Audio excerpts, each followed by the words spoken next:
Good morning, everybody. Some of you have been asking Danusa and Evelyn, what is your camp setup like? Well, today I have a little extra time in the morning on our trip, and I'm going to show you everything that is here. So, alright, the tent is a Ozark Trails basic model. It's a 3-person tent,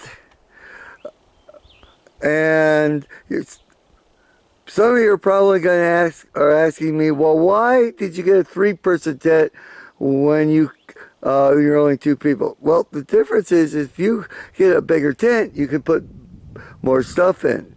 Now, space and weight is really key if you're backpacking. It's very little concern if you're car camping, which is these days about 95% of what I do. Also, a note about Ozark Trails. I've been using Ozark Trails for about 30 years. This is a non-paid advertisement, so Google, stay away. They're basic. If you're going on a 2-week backpacking trip, well, maybe Ozark equipment might not be your first choice, but for general camping, it's worked out really well for me. Now, the tarp underneath is a 9x12.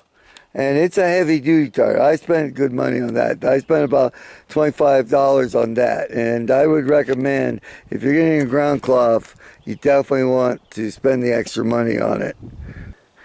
Now, I have a feeling that some of you think camping is cowboy camping. That's where you just get off the horse, you lean against a tree, well, tie up your horse so it doesn't run off in the night, pull the blankets over top of you, lean against that tree, hope it doesn't rain, be cold and wet and praying, hoping for the sunrise to come. Well, that's definitely not the way I camp, or Evelyn camps. So let me show you the tools of car camping. This is some of the regular equipment we use. We don't use it every night. All of it, I should say. We use some of it. Camp chair, and there's a second one floating around here somewhere. Headlamp. Those were actually not that bad. I got them for like 10 bucks out of a box store. They're Ozark Trail. Clock.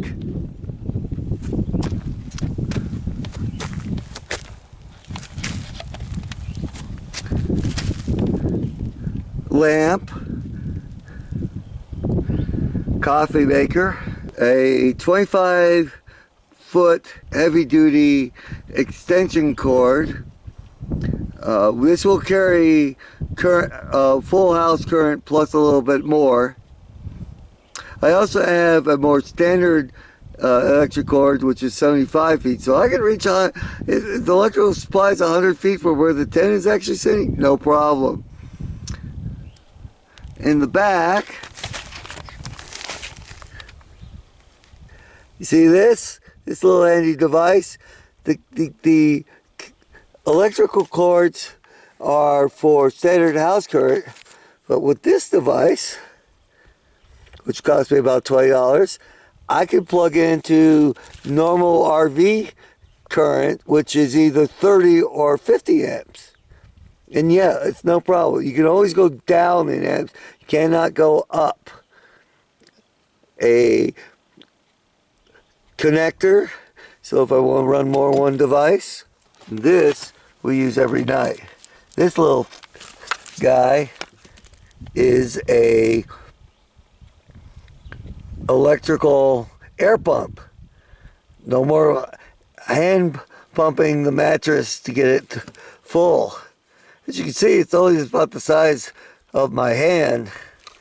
It takes about 5 minutes to pump up something. and that cost me about 15.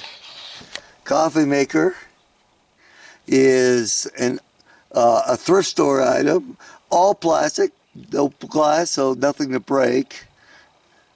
I did find out just now that I cannot run it off the car current, or at least not full. But regular, if I get to campground, yeah. Okay. All right. Let's go inside the tent for a look. So, we pull the covers back. We got a lot of covers. It was pretty cold last night, so we had about 8 layers here. We have sheets and we use pillowcases, and we have pillows, and the pillowcases are stuffed with extra winter gear so that if it gets really cold, we can just pull that out and we got just an extra room of comfort. On the side here, we do put our clothes and maybe an extra sleeping bag just in reserve in case it gets extra cold. I would be putting the lamp and the heater in here in the evening. Now I know some of you are going, oh my gosh, you're putting a lamp and a space heater in a tent. Well, that's why we got a extra large tent, so we can safely do it. The other safety thing has to be someone in the tent at all times if we are running the space heater or the lamp. And definitely overnight, they're not allowed to be in the tent. And then we just kind of have the clothes bag here, which we can just throw the dirty laundry in, so we don't have to run to the car in the morning. And like I said, we usually have our clothes set up for the morning, so once we get up, we don't have to go out in the cold. No, we just stay in the tent and change clothes. Anyways, that is Danusa's and Evelyn's camp setup. Hope this was informative. Maybe it gives you an idea or improvement for your next camping adventure. Oh, by the way, I should show you flashlight, hand sanitizer. Very, very good for most campgrounds, which in the United States usually have vault toilets, or also known as pit toilets. And we always have water around you for that too. Please rate, comment, and subscribe. Have a great camping experience next time. Bye.